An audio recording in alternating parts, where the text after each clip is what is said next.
mas é momento de todo mundo se concentrar e entender um pouco, não apenas do texto que será trabalhado, mas também do contexto da carta. Bem, a carta de Coríntios, ela tem algumas motivações específicas, né? Ela tem, primeiro a gente tem que saber quando que foi escrito e quem escreveu, né? Quem escreveu, vocês sabem, o apóstolo Paulo. E ela foi escrita no ano 55, por volta do ano 55, a estimativa ali do 55 ao 57, né? E Paulo, então, quando escreve essa carta, ele tem algumas motivações e um contexto, né? Primeiro, na verdade, para que todos se entendam, Paulo faz viagens missionárias e ele funda a igreja de Corinto, né? Na cidade de Corinto, uma cidade muito importante, uma cidade como se fosse, por exemplo, no nosso contexto atual, o próprio Rio de Janeiro, São Paulo, capitais, né? Por exemplo, Nova York, era uma cidade, capitais assim, que eu digo, turísticas, industriais, lugares em que pessoas do mundo inteiro passavam, né? E Corinto, a cidade de Corinto era uma cidade desse tipo, e por ser assim, uma cidade desse jeito, né, dessa forma internacional, com presença de pessoas de vários tipos, a cidade, então, ela tinha muita gente de vários países, de várias localidades, e essas pessoas, elas, por serem de várias localidades, elas se misturavam as suas culturas, misturavam a sua prática religiosa. Então você tinha ali um pessoal bastante religioso, misturado, místico, e a igreja sendo formada nesse contexto. Uma igreja numa cidade muito muita feitiçaria, com muita imoralidade sexual. Então, quando Paulo funda a igreja e deixa a igreja ali funcionando, e continua seu trabalho, viajando, ele retorna à cidade e identifica ali a igreja de Corinto. Ele tem um encontro constrangedor, uma igreja que ele deixa funcionando, e de repente ele encontra a igreja totalmente prejudicada ali por causa da idolatria, por causa da imoralidade sexual, contaminada com uma série de coisas, né? E aí ele escreve então uma primeira carta, que você ouve eu falando como primeira carta, você já pensa que é a primeira carta que está na Bíblia aí, mas não é. Ele escreve uma primeira carta para poder tratar desse encontro constrangedor, para orientar a igreja neste sentido. Essa primeira carta, então, ela foi escrita, chegou a Corinto, a igreja, e a igreja ali foi trabalhada nos seus erros, mas essa carta não ficou preservada para nós cristãos do século 21, nós não temos essa carta, e não serve para nós, nada do que estava escrito naquilo ali, porque se servisse, seria preservada e estaria no cânon, que hoje não está. Bem, e depois desse primeiro encontro com essa primeira carta, há então um segundo encontro de Paulo, ainda vendo coisas erradas, ele escreve então a segunda carta, que está registrada para nós na Bíblia como a primeira. Essa segunda carta, que para nós é a primeira, ele continua falando da imoralidade sexual, ele continua falando da idolatria que acontecia dentro dali, da feitiçaria ali no meio, da mistura, do misticismo que acontecia, do sincretismo religioso, e aí ele inclusive menciona na primeira carta, para nós é a primeira carta de Coríntios, mas para eles é a segunda carta. Nessa carta ele menciona a primeira que ele enviou. Ok, então acontece, essa é a trajetória. Depois ele faz outra viagem e tal, continua cumprindo seu ministério, até que ele então envia uma terceira carta severa, porque ele ficou muito chateado com algumas coisas que aconteceram. Então ele envia uma terceira carta, que é muito severa, muito dura, e tratando problemas, tanto que nessa segunda carta, que para nós é a primeira, ele entrega lá um membro da igreja lá, ele fala assim: entregue-os a Satanás e tal, entregue-o a Satanás, que é a disciplina final, cirúrgica, por causa da imoralidade sexual daquele cidadão. Aí na terceira carta, uma carta pesada, uma carta realmente de muita repreensão, de muita correção, que também não ficou registrada para nós, graças a Deus, porque ela era muito dura, muito pesada, e era para aquele povo, não para nós. E até que ele então tem a quarta carta. A motivação da quarta carta, que para nós é a segunda, tem a ver com o seguinte: ele queria saber se a terceira carta pesada causou efeito, e ele esperava encontrar Tito, o seu assessor pastoral, ele esperava encontrar Tito em Trode. Quando ele chega em Trode, nessa cidade, ele não encontra Tito lá. Por Tito não estar lá, ele fica inquieto, fica preocupado e continua o seu trabalho, Paulo, até que ele chega a Macedônia, uma província também romana. Ali ele encontra Tito e ele então tem boas notícias de que a carta severa causou bons efeitos ali na igreja. A igreja se corrigiu e inclusive quando ele escreve a segunda carta, que para nós é a segunda, mas na cronologia é a quarta carta. Quando ele escreve então a quarta carta, ele até menciona que provavelmente o cidadão lá que teve o problema, que foi colocado para fora da igreja, ele se reconciliou com a igreja e se recuperou do seu mau caminho. Mas ainda assim, a igreja, por mais que tivesse se recuperado da sua imoralidade sexual, se recuperado da sua feitiçaria, a igreja tinha no contexto ali grupos de pessoas que eram opositoras ao ministério dele, né? Opositoras ao chamado dele, opositoras à sua capacidade. E Paulo, então, quando ele resolve escrever essa carta por volta do ano 55 a 57, ele resolve escrever para falar para a igreja se opor, né, e rejeitar qualquer tipo de ensino contrário à palavra, contrário àquilo que ele tem ensinado também, contrário àquilo que ele tem demonstrado com a sua vida. A acusação que Paulo recebia, né, ele estava ali tentando defender o seu apostolado, o evangelho, contra esses falsos mestres, e ele era acusado, a princípio, por esses grupos, de ser uma pessoa inconstante, fraca e desqualificada. Quem nunca, né, irmãos? Qual foi o pregador que nunca foi acusado de ser inconstante, fraco e desqualificado? Temos aqui irmãos que são pregadores da palavra, sabem muito bem o que a gente está comentando aqui. Então Paulo, né, se a gente às vezes como pastor, um ou outro aí pode estar sentindo esse tipo de coisa, passando por esse tipo de coisa, quem somos nós na fila do pão, como diz na linguagem popular, né? Como os jovens gostam de falar, quem somos nós diante de Paulo? Quem somos nós diante de Jesus? Jesus foi abandonado por todos, depois da prisão, né, até a cruz, ele foi abandonado por todos. Então quem somos nós? A gente às vezes lamenta, né, nós como crentes, alguns que são pregadores, são líderes também da igreja, às vezes lamenta algumas dificuldades, algumas acusações, mas quem somos nós? O que devemos fazer? Fazer como Jesus, abraçar a cruz, não é isso? Vamos sofrer, e sofrer com alegria, sofrer porque Jesus sofreu e disse que a gente passaria por aflições. Paulo então, mas passar por sofrimentos, passar por perseguições, um pregador não deve fazer isso sem defender a verdade, e a verdade não é a sua verdade, é a verdade da palavra de Deus. Então se você crente, está sendo perseguido por causa da verdade que você professa, que é Jesus Cristo, primeiro que Jesus no Sermão do Monte disse para você se alegrar, porque se tu está passando por isso, é que tu está vivendo, fazendo a coisa certa. E se você, porventura, for o contrário, o mundo está te dando tapinha nas costas, está muito satisfeito com você, a sociedade te recebe bem, tem alguma coisa errada com você.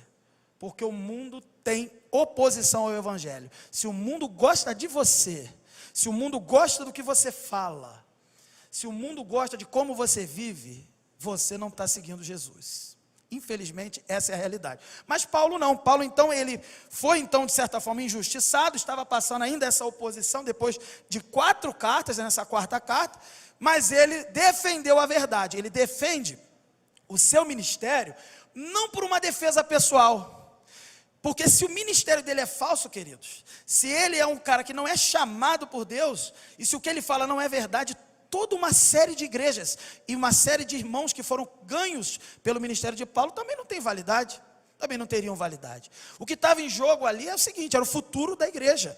E essa igreja que existe até hoje, nós cantamos sobre a igreja que persevera até o final, até hoje, e o futuro da igreja, o futuro do evangelho. A defesa dele não era contra a sua honra, porque Jesus não defendeu a sua honra, e nenhum apóstolo a gente vê defendendo a sua própria honra. Mas quando ele defende o seu trabalho, ele está defendendo a ação do Espírito Santo e a verdade de Deus, da palavra que está sendo transmitida a todas aquelas pessoas. Então você, pastor, você líder, você irmão que é perseguido, que você que é de repente desmentido, você que é considerado desqualificado por aquilo que você professa, que é Jesus Cristo, a palavra dele, não se defenda, mas defenda a palavra, mesmo que você morra. Essa é a mensagem de Paulo nessa carta aqui. Essa é a intenção de Paulo. O adolescente pode pensar assim: adolescente, você que está me ouvindo aí, eu não tenho nada com isso, eu nem sou pregador ainda, nem sei o que é você da vida, né? Você é um crente, professa Jesus Cristo, da sua boca tem que sair a palavra de Deus, e quando você abrir a sua boca, a resposta que você vai receber de algumas pessoas é conversão, elas vão crer na sua palavra porque é a palavra de Deus, mas da maioria você vai receber rejeição e oposição. Aí que é a tentação do adolescente. Porque o adolescente, ele fica como? Eu preciso ser aceito na escola, eu preciso ser aceito no meu curso lá que eu faço. As pessoas não me aceitam, porque parece que eu sou esquisito, parece que eu sou estranho. Gente, essa preocupação do adolescente para a gente pode parecer ser banal, pode parecer até meio banal, porque, isso é bobeira, daqui a pouco cresce. É verdade, é bobeira para você, que já cresceu. Mas se você se colocar no lugar do adolescente, ele está sendo perseguido no nível de maturidade que ele tem para lidar com aquilo ali. Assim como você é perseguido por causa do evangelho, no seu nível de maturidade, de adulto que você é, que nós somos. E nós precisamos então ensinar os nossos adolescentes. Adolescente, entenda uma coisa: o que você tem que defender não é a sua aceitação, porque você já foi aceito por Jesus. O que você precisa defender, meu querido, mesmo que ninguém te queira, porque ninguém quis Jesus, o que você precisa defender é a verdade de Deus, é a palavra de Deus, e viver.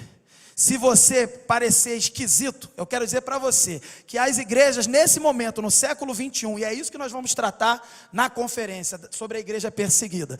As igrejas estão sendo perseguidas do outro lado do mundo, mortos, presos, e aqui você pensa assim: aqui não tem isso. Não tem desse jeito. Aqui é pior, parece que não é perseguido e todo mundo acha que não é. Aqui é o seguinte, fala que você é intolerante. O crente é intolerante, o crente não ama, o crente não vive o que Jesus ensinou. E eles deturpam o amor de Jesus ensinado na Bíblia para um amor falso, que tolera todas as coisas e assim por diante. São mentiras que estão sendo levantadas e colocadas, e nós somos sim, como igreja, perseguidos. Nós somos perseguidos quando nós somos obedientes, e às vezes o nosso irmão é desobediente. Aqui já tem conflito, aqui já tem oposição.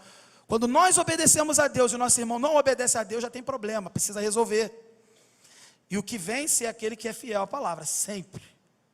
Nós somos perseguidos como igreja em relação ao mundo lá fora. Nós temos 3 níveis que nós vamos abordar, inclusive na conferência. 3 níveis de perseguição: a perseguição interna, você contra você mesmo. Você quer pecar, mas o Espírito Santo, que te torna nova criatura, te faz querer agradar a Deus. E qual que vai vencer nessa batalha, nessa oposição? Aí você se auto-sabota, se auto-persegue. Nós vamos abordar isso. Nós vamos abordar essa oposição dentro da igreja, irmão com irmão. O irmão que obedece a Deus, o irmão que está em pecado, não aceita a repreensão e tem dificuldade porque o outro está obedecendo, e tem briga na igreja. Aí nós vamos também abordar a oposição lá fora. A igreja, como instituição criada por Deus, fundada através de Jesus Cristo, sobre aquela afirmação de que tu és o Cristo, Filho do Deus vivo. A igreja fundada por Jesus, o cabeça Jesus, em oposição ao mundo lá fora. Então nós vamos trabalhar isso. E Paulo estava lidando com isso dentro do ambiente da igreja. O adolescente lida com isso todo dia, na escola. Eu não sei se os irmãos perceberam quando eu orei pelos adolescentes, mas eu orei e falei assim: como eles são expostos à mentira, como eles são expostos a ensinos errados. Queridos, da onde vem o ensino errado? O ensino errado vem do pecado. Onde tiver pecado tem ensino errado. Então a escola tem pecado, tem ensino errado. A igreja, dentro da igreja, do ambiente, tem gente em pecado, tem ensino errado. Seja onde for, se você estiver em casa e negligenciar o seu papel como pai, como mãe, o pecado entrou e ele está sendo exposto ao ensino errado. E a gente, quando se omite de ensinar, de expor os nossos filhos, os nossos adolescentes, à verdade de Deus, eu quero dizer para você que o mundo não está se escondendo do seu papel, o diabo não abriu mão da sua função de mentir e de desencaminhar as pessoas. É dentro da escola que você às vezes paga, alguns pagam, outros não, mas os que não pagam, pagam ao governo, para o governo prover, mas a gente paga de alguma forma, está todo mundo pagando, e assim, a gente paga e o cara está lá, o professor, e eu falo com propriedade, né, porque eu sou professor também, então não tem problema pessoal nenhum com ninguém, sou professor e vejo. O professor, ele tem ali a oportunidade de ensinar de acordo com a palavra de Deus, ou até se não quiser colocar contexto de religião, de uma forma correta do que é proposto, ele prefere aproveitar a ocasião. Irmãos, nós, às vezes, como cristãos, não aproveitamos a ocasião para evangelizar, mas os outros aí por aí, que alguns são professores, outros nem sei se são, eles não perdem a oportunidade de desencaminhar os nossos filhos. Eles não perdem a oportunidade de ensinar a mentira para os nossos filhos. Eu, como professor de matemática, eu não preciso falar da sexualidade do meu adolescente. Mas a gente tem visto até professor de matemática tentando ensinar o seu e o meu filho a se comportar dessa ou daquela maneira. E pode ter certeza, é contrário à Bíblia. É contrário à verdade de Deus. E é por isso que a gente vê no meio dos nossos adolescentes tensão. Tensão. Eles não conseguem compreender, porque eles acham tão normal o pecado, tão comum o pecado, porque eles estão sendo pouco expostos, talvez, à palavra de Deus. A EBD é uma vez na semana, 1 hora de aula, quando vem. Se não vem, já são 14 dias sem estar na igreja, sem ouvir uma palavra, porque não é a igreja que vai nutrir o adolescente, é o pai, é a mãe, é o responsável. A igreja auxilia, a igreja dá subsídios. O ideal era que nós pudéssemos ter aula todos os dias e a gente priorizasse, sabe? Olha, meu filho vai vir à igreja todo dia, mas eu queria que ele fosse um médico, eu queria que ele fosse um advogado. Não, ele vai ser pobre, mas vai ser rico no céu. Às vezes a gente não tem essa noção, a gente quer dar o melhor e acha que o melhor, e tem que ser dado, eu concordo. Eu tenho filhos e eu estou tentando dar o meu melhor para os meus filhos, mas eu prefiro ser pobre, meus filhos pobres, até mesmo analfabeto. Analfabeto não, porque tem que aprender a ler a Bíblia, pelo menos, aprende a ler com a Bíblia, mas assim, sem cultura, se for o caso, mas conhecendo Jesus. E o que eu mais vejo no passado eram homens que mal sabiam ler e escrever, mas aprenderam com a Bíblia. Não saberiam falar de nada sobre a vida, sobre a cultura aí fora, mas saberiam ensinar Jesus como ninguém, como melhor do que qualquer teólogo.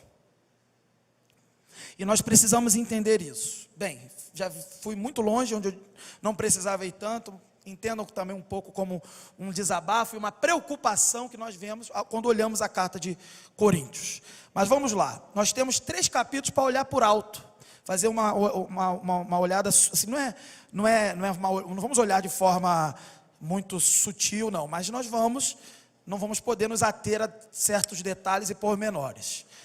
Vamos trabalhar o capítulo 3, o capítulo 4, o capítulo 5, fazendo aqui uma olhada por cima, né? E olhando esses 3 capítulos, nós podemos então dividir nosso sermão em 3 pontos.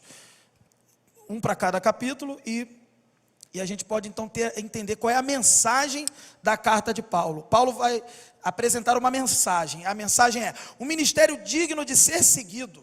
Ele estava defendendo o ministério dele, porque estava tudo em jogo ali. Reflete o poder da vida na nova aliança para aqueles cuja lealdade a Cristo ele busca renovar. Então ele está mostrando assim, um ministério digno de ser seguido vai refletir o poder que há na nova vida, na nova aliança. E ele quer apresentar isso a pessoas que ele quer renovar a lealdade delas a Cristo. Vocês são leais a Cristo, eu prego Cristo, permaneçam-se leais. Vamos renovar essa lealdade aqui. E aí, então o título do nosso sermão poderia ser: a glória do ministério do Espírito e da esperança na vida do crente. Vou repetir: a glória do ministério do Espírito e da esperança na vida do crente. O adolescente, ele só vai vencer em meio a todo esse cenário que eu descrevi aqui, se ele viver debaixo do poder de Deus, debaixo dessa glória do ministério do Espírito e da esperança. E a gente pode então destacar alguns versículos. O primeiro ponto que eu quero destacar é a glória do ministério do Espírito. No capítulo 3, o apóstolo Paulo vai falar sobre isso. Eu queria frisar também que o pastor Carlos, à noite, vai falar do capítulo 1, e nós vamos trabalhar bastante a carta de Coríntios. O capítulo 1 vai falar das comunhões que nós temos ali, bênçãos ali importantes no meio dos desafios. Paulo fala isso no capítulo 1. Mas no capítulo 3, ele apresenta a glória do ministério do Espírito. E eu queria destacar esse versículo 3 aí, que é inclusive a nossa divisa do mês. Vocês demonstram que são uma carta de Cristo, resultado do nosso ministério, escrita não com tinta, mas com o Espírito do Deus vivo, não em tábuas de pedra, mas em tábuas de corações humanos. Vamos orar? Eu fiz uma leitura aqui bíblica, é sempre importante a gente fazer uma oração. Senhor Deus, meu Pai, eu te peço que o Teu Espírito ilumine os nossos corações nesse momento. Nossas mentes sejam abertas para receber a verdade que vem do Senhor. Senhor, que não haja nenhuma preocupação aqui humana, eu como homem falho, pecador, que eu não seja impedimento para a verdade do Senhor ser proclamada nesse lugar. Que toda ação maligna seja impedida no nome de Jesus, para que encontremos nessa manhã uma palavra de vida para cada um de nós, um encontro com o Senhor, em nome de Jesus, amém. Bem, esse versículo, ele tem um contexto desde o primeiro verso, do 1, do 2 e do 3, né?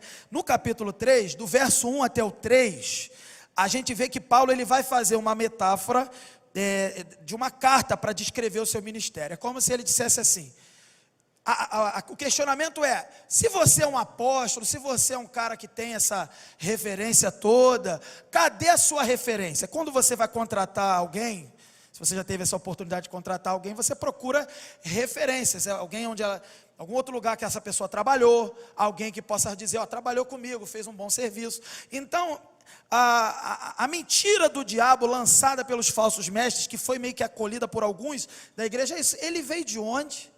Quem dá referência para ele? E aí Paulo vai dizer o seguinte, vocês são minha carta de referência, eu não preciso de carta de referência, vocês como igreja fundada, são a minha carta de referência, vocês são fruto do meu trabalho. Quando depois de todos esses anos, o povo dali começou a questionar quem era ele, de onde ele veio, para onde ele vai, como se ele fosse um desconhecido, e ele não era um desconhecido, ele era um apóstolo, não qualquer apóstolo, fundador daquela igreja. Ele falou, eu não preciso de carta de recomendação, a carta são vocês, é isso que ele está querendo dizer. Porém, veja, quando ele está falando isso, pressupõe o seguinte, pressupõe que a igreja deveria dar frutos, deveria demonstrar que realmente é uma expressão do ministério de Paulo. O que estava em jogo ali, o que estava em xeque ali, por mais que pareça que estavam colocando Paulo em dúvida do seu chamado, da sua capacidade, na verdade, Paulo devolveu, falou assim, será que não são vocês que deveriam estar expressando Cristo, para que assim seja a minha carta de recomendação? Se vocês não identificam a minha carta de recomendação, é porque vocês não estão sendo crentes, porque eu fundei essa igreja, junto com vocês aqui, eu trabalhei aqui com vocês. Se vocês não têm identificação comigo, não é porque eu estou errado, porque eu prego o evangelho, tem alguma coisa errada aí. É isso que ele está querendo dizer. E eu posso dizer para o irmão líder que prega, você que prega em algum lugar, se alguém desafia você, adolescente, se alguém desafia você, e fala assim, quem é você? Você fez curso de profeta? Você veio da escola de Elias? Você veio da escola de Moisés? Você veio de qual escola?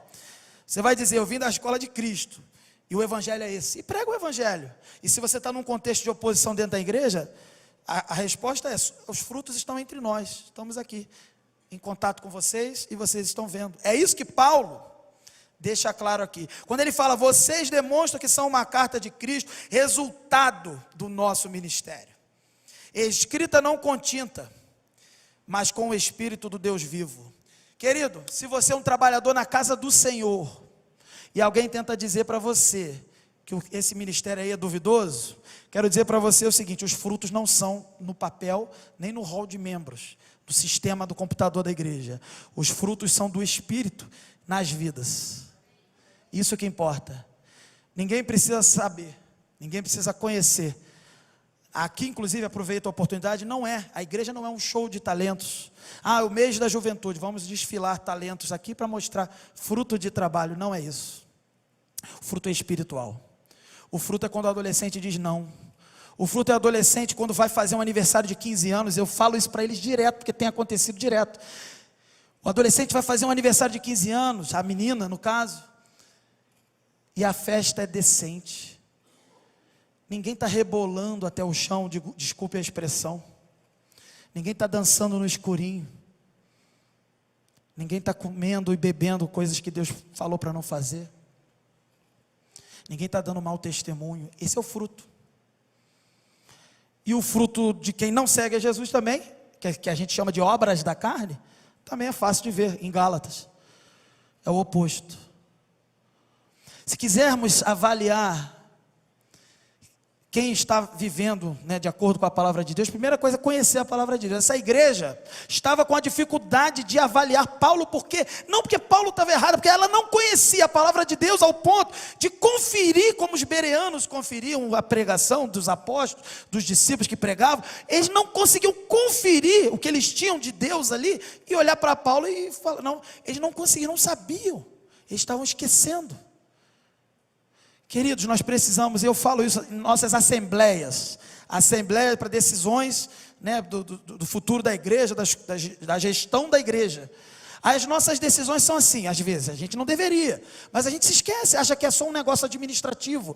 Minha opinião é que faça isso, aí um levanta, aí o outro levanta, a opinião é essa, e fica aquelas opiniões, a gente é espiritual. A gente é congregacional, a gente é democrático, mas a gente é espiritual, o que quer dizer que nem é democrático, é teocrático. O Espírito Santo que habita nos corações, move a pessoas darem sugestões espirituais, motivadas por questões espirituais.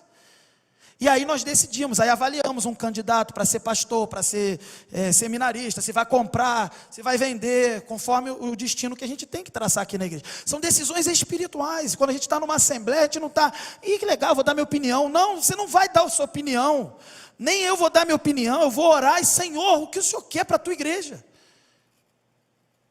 Então como que eu vou avaliar um fruto do ministério de Paulo, se eu não conheço a palavra de Deus? Não, eu avalio igual a assembleia, eu avalio igual, Então a minha opinião é a seguinte, eu acho que Paulo não devia estar viajando por aí, Paulo tinha que estar lá, porque isso era acusação, Paulo era inconstante, Paulo mudava, uma hora ele queria uma coisa, uma hora ele queria outra. Gente, o Espírito que sopra, quer uma coisa e quer outra, e no final ele quer uma coisa só, a salvação dos perdidos. Quando Paulo então mudava, porque o vento soprou para lá, depois soprou para cá, não era difícil entender a igreja, mas a igreja estava se perdendo nas suas confusões e na sua oposição, e ela estava tão perdida, que ela olhava para Paulo, e olhava para aquilo que ela estava vivendo, e achava que o que ela estava vivendo era de Deus, então Paulo está errado. Não, é o oposto. O que ela estava vivendo, e querendo, e pedindo, e almejando, e reclamando, não era de Deus.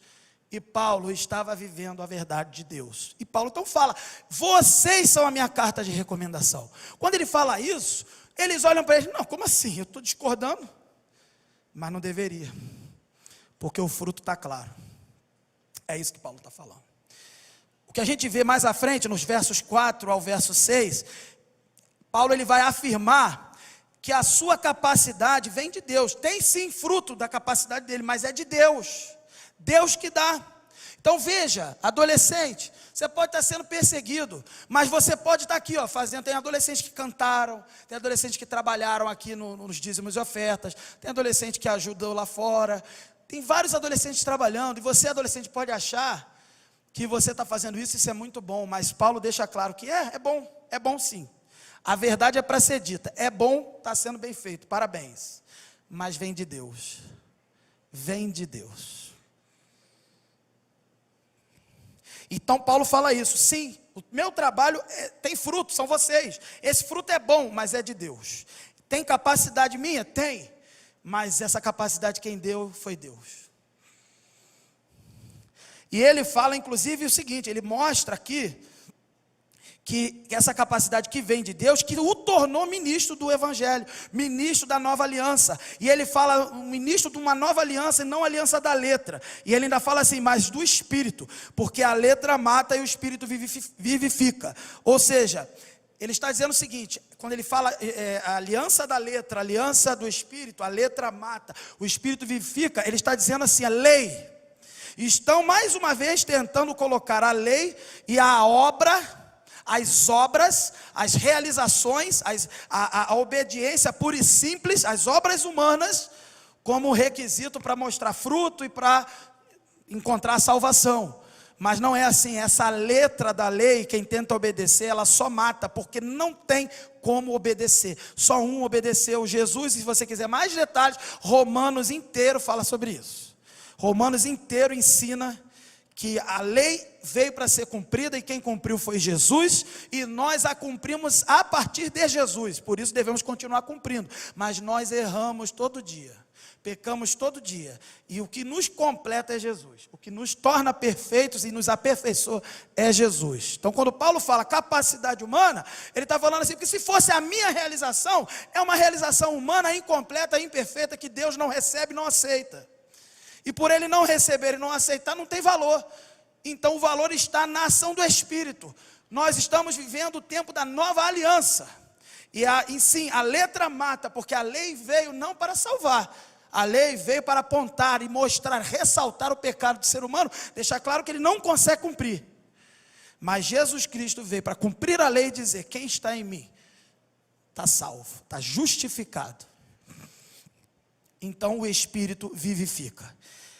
E aí mais à frente, nos versos 7 e 11, vai acompanhando na sua Bíblia, eu não posso ler detalhadamente, mas eu vou comentando com os irmãos.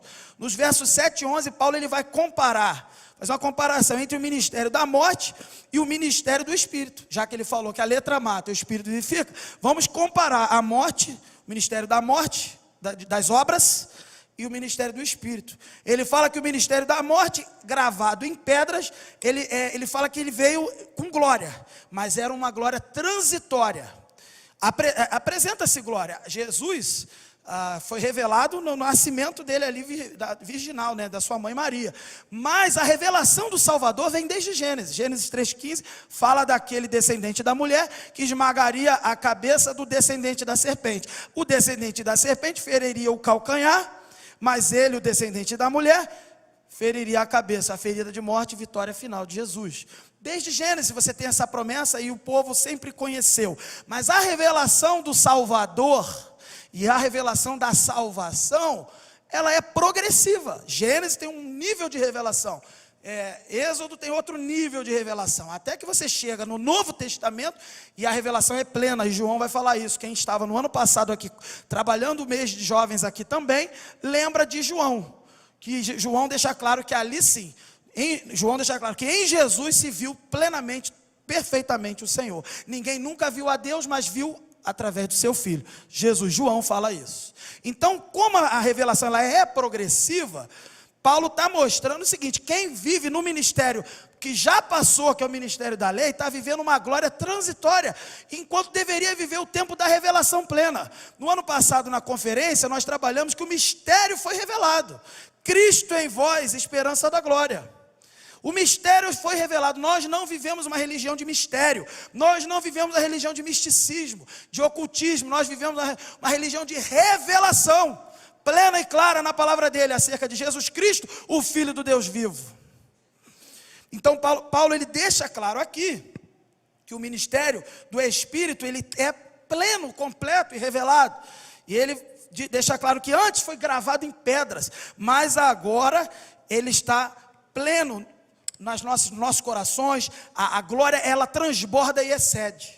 Ela é maior, muito maior. Então a glória do Espírito, ela é infinita, inesgotável e transbordante.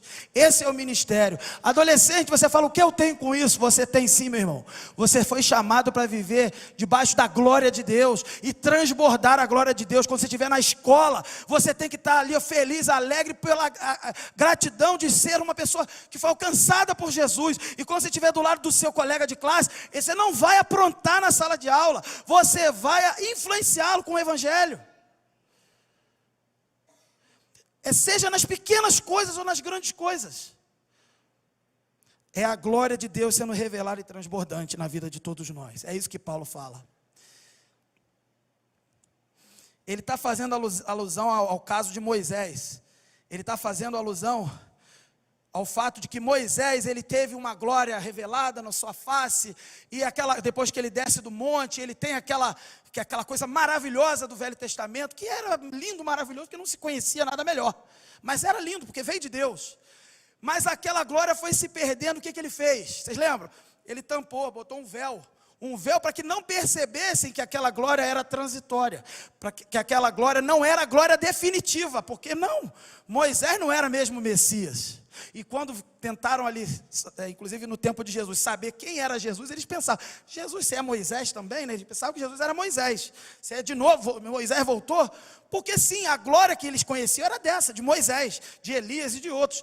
E a glória, ela se perdia, ela era transitória, ela era uma figura apontando para a realidade, a glória inesgotável do Messias Jesus. E que ela brilha em cada um de nós aqui. Então, assim como Paulo então demonstrava ali para eles, aquele ministério tinha glória? Tinha, uma glória que apontava para a verdadeira glória, a glória do Espírito. Nós vivemos o tempo do Espírito, não dá para a gente aceitar filhos, adolescentes, jovens, que são medíocres na fé. Se são medíocres na fé, em primeiro lugar são responsáveis pelo próprio pecado, mas nós como pais também somos responsáveis. A mediocridade na fé dos nossos, eventualmente dos nossos adolescentes, é responsabilidade nossa. Porque nós vivemos um ministério de glória transbordante e infinita. E se algo não transborda em minha vida, meu irmão, vamos rever. Tem alguma coisa errada. Não é culpa do pastor, não é culpa do apóstolo Paulo. É você que está com alguma coisa errada, vamos conferir. A gente está aqui para ajudar. Vamos ver na palavra de Deus. Mais à frente, a gente vê no verso 12 a 18 um aprendizado. A gente aprende aqui no verso 12 ao 18 que os cristãos têm uma esperança firme na nova aliança. É isso que a gente vê aqui.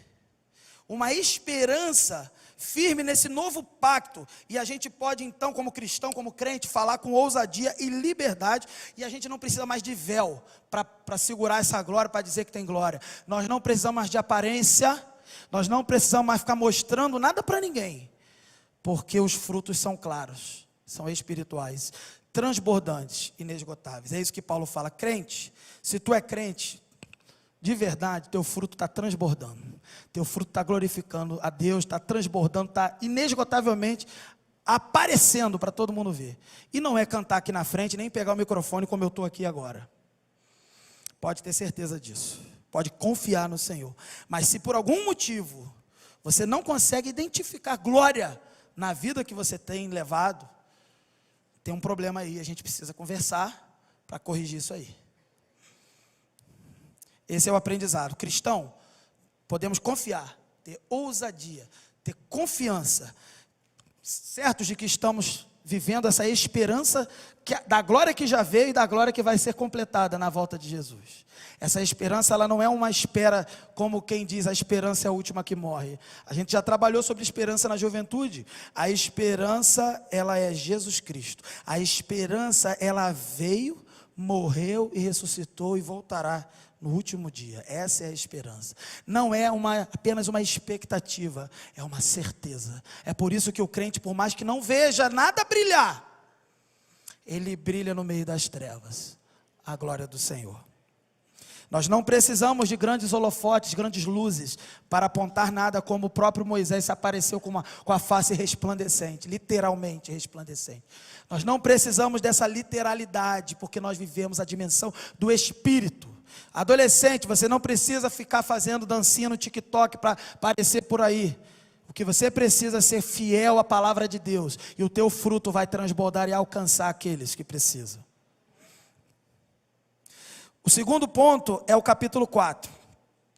O ministério da graça. No capítulo 4 a gente vê que Paulo, ele rejeita os procedimentos vergonhosos, a astúcia, aí ele vai combater os falsos mestres, a astúcia, a falsificação da palavra de Deus, e ele rejeita e combate como? Pregando a verdade. Ele não rejeita assim, olha, eu sou legal, eu sou de Deus, olha, eu estava lá, eu era perseguidor. Ele até fala isso em outros lugares, mas nesse contexto aqui, ele não fala isso. Ele fala assim, ele defende a verdade. E a gente tem uma espécie de uma anedota, sei lá, de um ditado popular, de uma verdade universal que a gente fala, que é muito melhor. E isso é aprendido até o pessoal que trabalha em banco, né? O pessoal trabalha lá para aprender a manusear notas falsas, né? É melhor aprender como é a verdadeira do que aprender todas as falsificações, né? Eu não sei, assim, eu nunca trabalhei em banco. Temos aqui uns irmãos aqui, já devem ter passado por essa experiência, e outros aqui. Muitos são ensinados a conhecer a verdadeira nota de dinheiro, para justamente, quando se deparar com a falsa, não importa a invenção, a inovação de falsificação que vai vir, ele vai perceber, essa não é a verdadeira. Então, o que eu quero dizer com isso, o que Paulo defende aqui, não percamos tempo discutindo banalidades disso, daquilo que está errado, que aquilo que não é. Nós vamos discutir a verdade, o que Jesus falou, o que a palavra de Deus falou, inclusive hoje eu estava dando aula sobre, na classe Quem é o Homem, a gente estava falando sobre a instituição do casamento, ali o mandato social, e a gente teve a oportunidade de falar assim, às vezes a gente usa a ciência, e tem que usar, a ciência é ferramenta, para, né, corroborar com alguma coisa que a gente está falando, mas não podemos colocar a ciência em pé de igualdade com a palavra de Deus. Então a sociologia, a psicologia, e sei lá mais o que, a antropologia, ela vai defender, até corroborar, que o homem e a mulher, ele tem os seus papéis ali no casamento, até corrobora com a palavra de Deus, dos papéis do marido e da mulher, verdade, corrobora. Mas vai ter outros cientistas doidos que vão ter outras ideias e vão falar outra coisa. E aí, se a gente ficar se baseando só em ciência, a gente vai se perder. Quando na verdade é bem simples. Os papéis estão claros na Bíblia. Deus instituiu o casamento desde Gênesis. E Deus disse assim, não é bom que o homem esteja só. E viu Deus quando criou os dois, é muito bom. Qual é a dificuldade? Qual é a dúvida? Ah, mas não. Aí esse mais é que é o pecado. Não, você está dizendo que questionar é pecado? Não estou dizendo que questionar é pecado. Eu estou dizendo que se opor é pecado. E a conjunção adversativa que eu usei aqui, ela não é apenas uma questão de tirar uma dúvida. É oposição adversativa. É uma oposição de ideias. A gente como cristão não foi chamado para nos opor às ideias que o próprio Deus revelou na palavra dele. Nós fomos chamados para cumpri-la e para segui-la.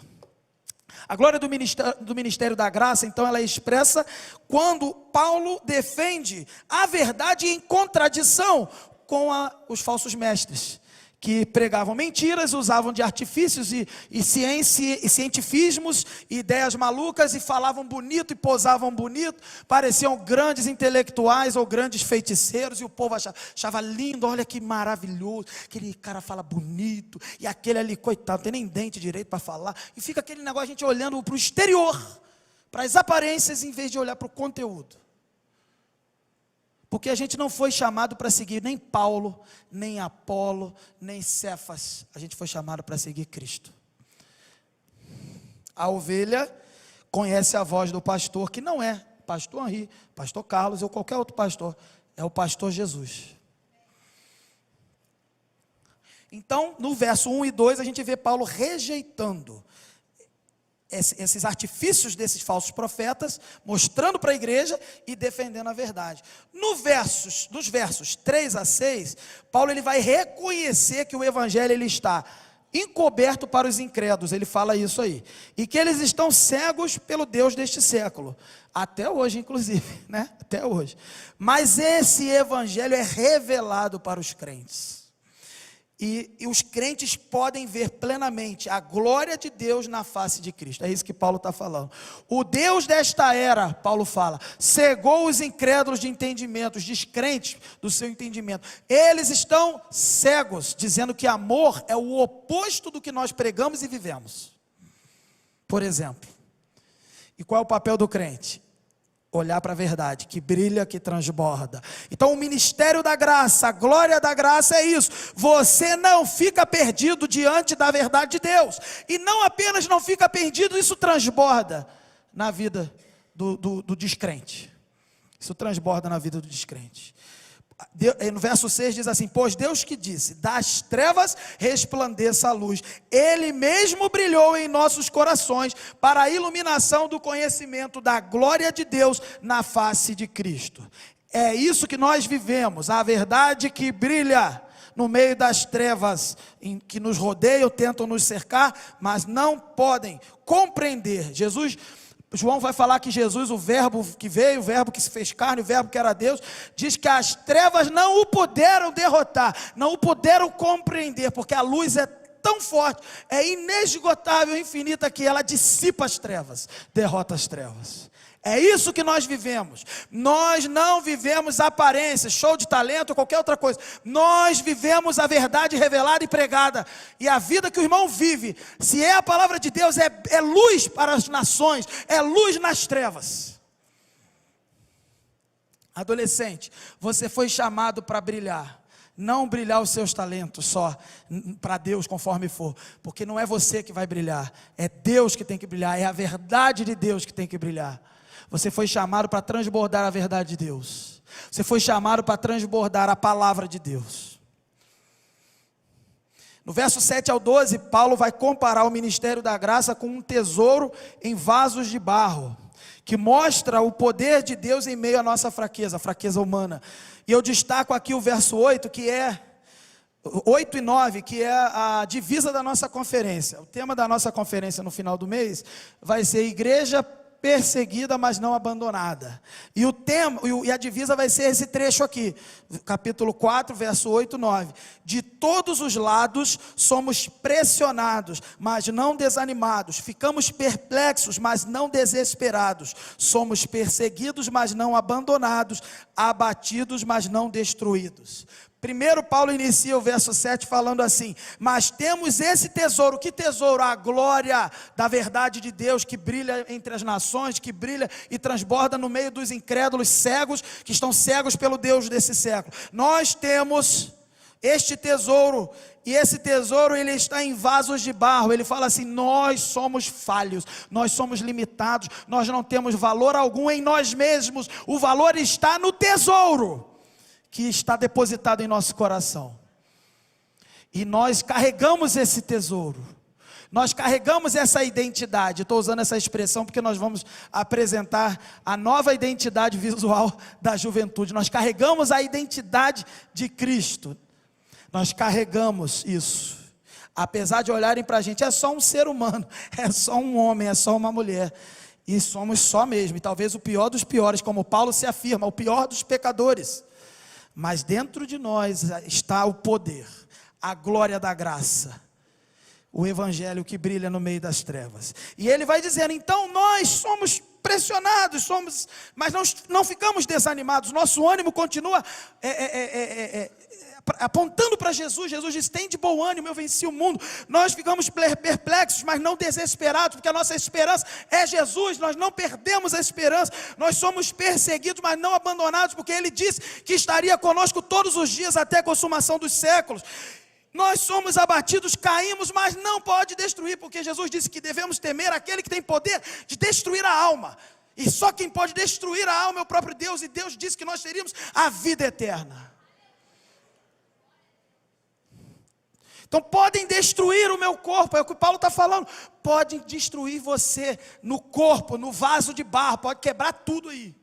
Mas o tesouro, a glória da graça, transborda em meio às trevas e alcança os perdidos e te sustenta. A gente aprende no verso 13 e 15, tira uma lição para a gente, que os cristãos eles têm uma fé que é viva. A gente também trabalhou com a juventude em algum desses anos a carta de Tiago, e fala que a fé sem obras é morta, e uma fé viva tem obras, e a fé que é viva no Deus que ressuscitou Jesus, e que também vai nos ressuscitar com Ele. Ele diz assim: nós temos uma fé viva. Ele diz assim: está escrito, cri, por isso falei, e com esse mesmo espírito de fé nós também cremos e por isso falamos. Queridos, você crê? Amém? Então fale. É isso que Paulo está falando. É só isso. Creu, falou. Falou. Porque a gente sabe que Ele ressuscitou Jesus Cristo dentre os mortos, e a gente sabe que Ele também vai nos ressuscitar. Não tenha medo, adolescente, de ser fiel ao Senhor no meio da oposição. Não tenha medo. Você creu? Crie. Então fala. Então vai. Vai, adolescente. Brilha Jesus nesse mundo de trevas, adolescente. Vai. Não olha para trás. O mundo vai te sacudir de todos os lados. Você vai se sentir quebrado por fora, mas por dentro brilha Jesus Cristo em você. E Paulo ainda diz assim: tudo isso é para o bem de vocês. Verso 15, para que a graça que está alcançando um número cada vez maior de pessoas, faça que transbordem ações de graças para a glória de Deus. Alcançar os perdidos é para que haja ações de graças, é para que mais pessoas adorem ao Senhor. Você foi chamado, adolescente, não apenas para adorar a Deus, para adorar ao Senhor, mas para impactar pessoas e que outras possam adorar a Deus. Tivemos a oportunidade há 7, 8 dias atrás de ter aqui o louvorzão. Várias igrejas reunidas, 13 igrejas reunidas, gente, eu fico muito cabreiro com esse negócio de louvorzão, porque pode virar um negócio meio de vaidade, de disputa até de igreja, mas não foi isso que nós vimos aqui. Nós vimos pessoas que estavam dispostas a adorar ao Senhor, somente adorar ao Senhor, porque desde de Gênesis e Apocalipse nós sabemos que só há um Deus, e só Ele devemos prestar culto, só Ele devemos adorar. E é isso que nós fomos chamar. Adolescente, você foi chamado para adorar a Deus. E com a sua adoração, com a sua obediência, com a sua luz interior, que Jesus brilha em você, outros vão adorar ao Senhor. Nós veremos multidões aqui nesse lugar, em outros lugares, adorando a Deus. Nós fomos chamados para alcançar outros para adorarem a Deus. Amém? Também aprendemos que os crentes têm bom ânimo, apesar do desgaste físico. É isso que Paulo vai falar ainda nessa passagem. Essa passagem do capítulo 4 fala muito do sofrimento, né? Do sofrimento dele, e ele tem as marcas disso. E ele fala assim, no verso 16, ele fala assim: por isso não desanimamos, embora exteriormente estejamos a desgastar-nos, interiormente estamos sendo renovados dia após dia. Quem é que tem capacidade de dizer isso? Por fora eu estou me deteriorando, mas por dentro eu estou sendo renovado todo dia. Pois os nossos sofrimentos, aí ele chama o sofrimento do crente de leves e momentâneos, verso 17. Os nossos sofrimentos estão produzindo para nós uma glória eterna. Querido, você foi chamado para olhar para as lutas do dia a dia, adolescente, para os desafios dessa forma, com essa lente, com esse óculos. Toda a oposição, tudo isso é para o bem, e Paulo fala isso também em Romanos, todas as coisas cooperam para o bem, daqueles que amam a Deus, e tudo isso é para formar o caráter de Cristo em você, para que você seja mais parecido com Jesus, para que de fato nós sejamos o que está escrito nesse tema, cartas vivas, expressão de Cristo. A igreja é a expressão de Cristo, a igreja é a parte visível de Cristo. Você quer uma prova de que Jesus ressuscitou dentre várias? Nós aqui reunidos nesse dia, chamado de domingo. Há 2000 anos fazemos isso. Somos a prova de que Jesus ressuscitou. Somos o corpo de Cristo. Somos a expressão de Cristo. Isso tem que ser em todos os níveis. Isso tem que ser com obediência e santidade. Por isso nós não devemos olhar, queridos, nem para as circunstâncias, nem para as coisas terrenas, mas para as coisas espirituais e eternas. É isso que Paulo fala. E no verso 18 ele diz assim: assim fixamos os olhos, não naquilo que se vê, mas no que não se vê, pois o que se vê é transitório, leve e momentâneo, ele vai dizer, né? Mas o que não se vê é eterno, porque a glória da graça é eterna. E por último, concluindo o nosso sermão, a glória do ministério da esperança, o capítulo 5.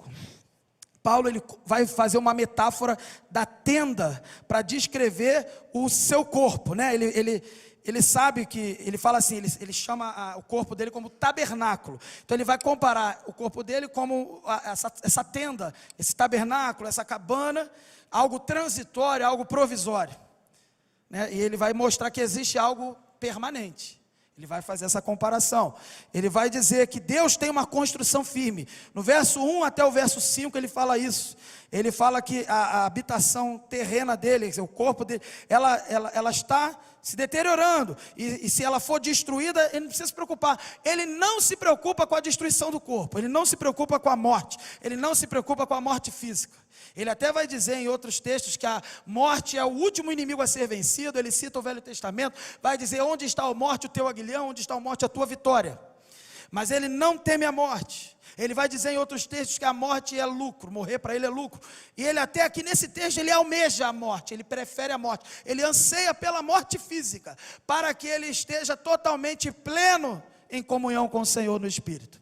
Ele não tem medo. E eu fico pensando, às vezes nós estamos formando, protegendo os nossos filhos, ensinando os nossos filhos e querendo protegê-los das oposições e das lutas, quando nós devemos ensiná-los a guerrear, ensiná-los, irmão.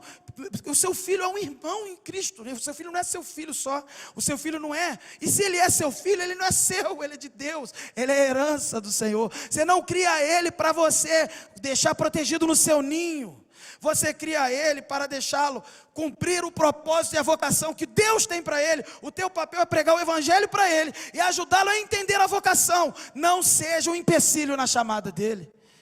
E eu fico pensando isso, já falei para os jovens, se Deus chamasse meus filhos para serem missionários num lugar fechado, no Oriente Médio que seja, num lugar perseguido, para morrerem, o que eu faria? Com muita dor no coração, que pai que sou, eu diria, vai. Mas com muita alegria de saber que meu filho abraçou o chamado. É isso que devemos entender. Você quer, talvez seu filho seja médico, seja advogado, sei lá, você quer um monte de coisa, mas você quer que ele seja salvo. Você sonha todos os dias que ele seja salvo. Você chora pela salvação dele, ou só chora porque ele não arrumou uma vaga legal no vestibular? Temos recebido pais e mães aqui na igreja desesperados, chorando por seus filhos. Paulo deixa claro, a morte física não é desculpa para servir ao Senhor. Adolescente, anseie pelo Senhor e pela sua vontade, mesmo que isso lhe custe a vida. A vida do corpo é passageira, mas a vida de Deus é eterna. Então ele afirma isso, Paulo, e ele diz assim: portanto temos sempre confiança, verso 6, e sabemos que enquanto estamos no corpo, estamos longe do Senhor, mais longe, aguardando o dia, é isso que ele está querendo dizer, porque vivemos por fé, e não pelo que vemos, temos pois confiança e preferimos estar ausentes do corpo e habitar com o Senhor. Paulo anseia a morte para encontrar-se com o Senhor. O cristão não se preocupa com as coisas desse dia a dia aqui. Ele confia no Senhor, faz a parte dele. Confia que Deus provê. Foi isso que Jesus falou no Sermão do Monte. Não corra atrás dessas coisas. Buscai primeiro o reino de Deus e a sua justiça, e as demais coisas vos serão acrescentadas. Aqui a gente pode aprender que somos nova criação em Cristo.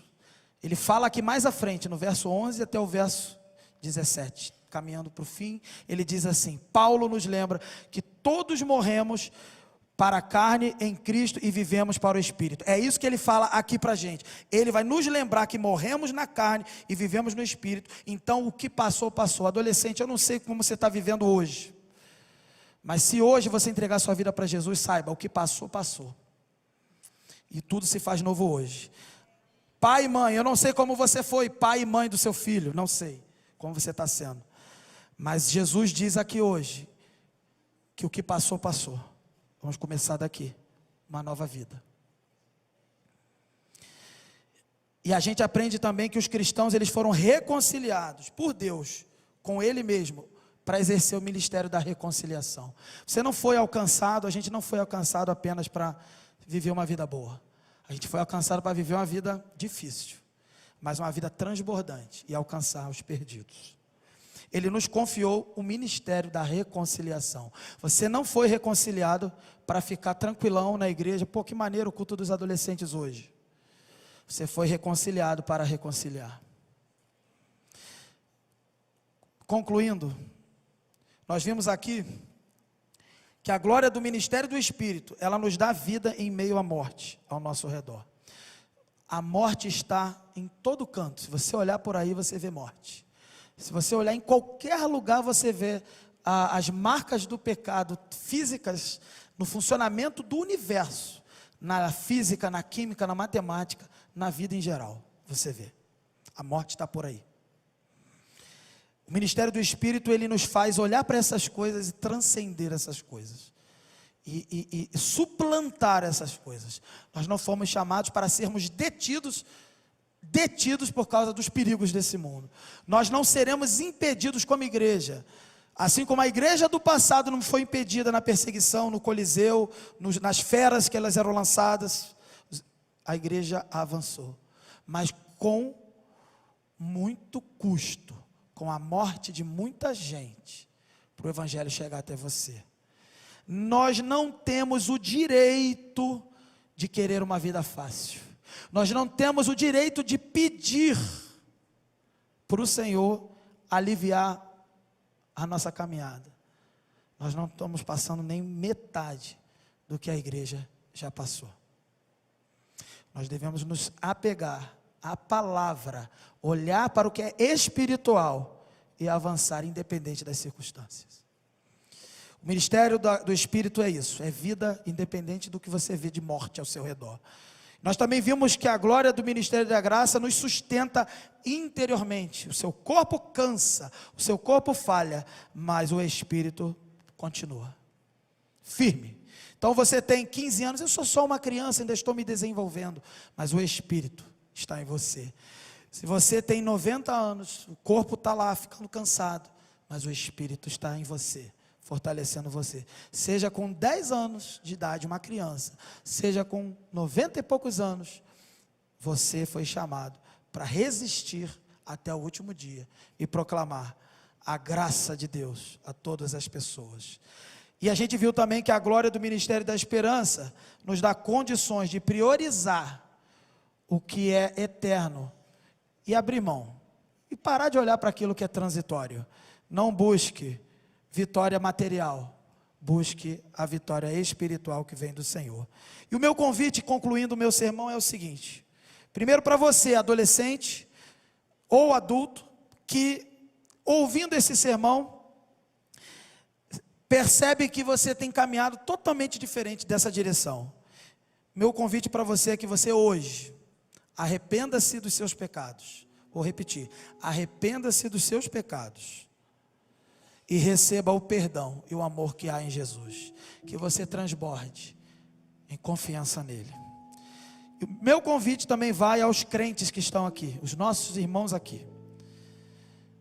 Talvez nós estejamos também passando por lutas, mas o meu convite é que você e eu continuemos firmes e fiéis à glória, à gloriosa revelação de Deus, do Espírito dele, da graça dele, da esperança. E para que a gente permaneça fiel, que o Senhor nos dê condições de rejeitar todos os dias o pecado, o falso ensinamento dos falsos mestres, e que a gente possa se apegar somente e exclusivamente à verdade que foi revelada na sua palavra. Com esses dois convites, essa é a minha oração, e o que o Senhor nos abençoe.